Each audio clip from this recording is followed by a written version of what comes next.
During the time of the judges, there was a famine in the land. A man left Bethlehem in Judah with his wife and 2 sons to live in the land of Moab for a while. The man's name was Elimelech, and his wife's name was Naomi. The names of his 2 sons were Mahlon and Chilion. They were Ephrathites from Bethlehem in Judah. They entered the land of Moab and settled there. Naomi's husband Elimelech died, and she was left with her 2 sons. Her 2 sons took Moabite women as their wives. One was named Orpah, and the second was named Ruth.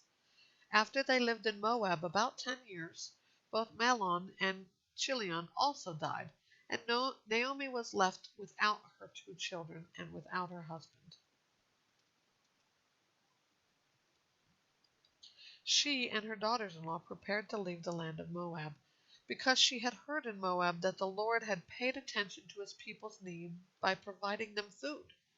She left the place where she had been living, accompanied by her 2 daughters-in-law, and traveled along the road leading back to the land of Judah. She said to them, "Each of you go back to your mother's home. May the Lord show faithful love to you as you have shown to the dead and to me. May the Lord enable each of you to find security in the house of your new husband." She kissed them, and they wept loudly. "No," they said to her, "we will go with you to your people." But Naomi replied, "Return home, my daughters. Why do you want to go with me? Am I able to have any more sons who could become your husbands?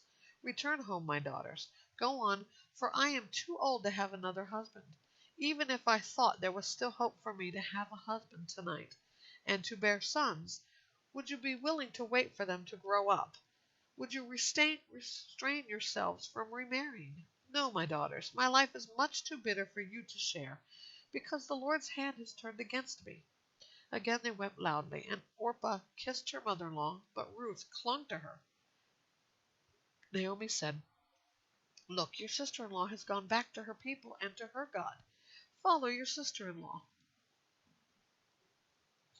But Ruth replied, "Do not persuade me to leave you, or go back and not follow you. For wherever you go, I will go, and wherever you live, I will live. Your people will be my people, and your God will be my God. Where you die, I will die, and there I will be buried. May Yahweh punish me, and do so severely, if anything but death separates me and you and me." When Naomi saw that Ruth was determined to go with her, she stopped trying to persuade her. The 2 of them traveled until they came to Bethlehem. When they entered Bethlehem, the whole town was excited about their arrival, and the local women exclaimed, "Can this be Naomi?"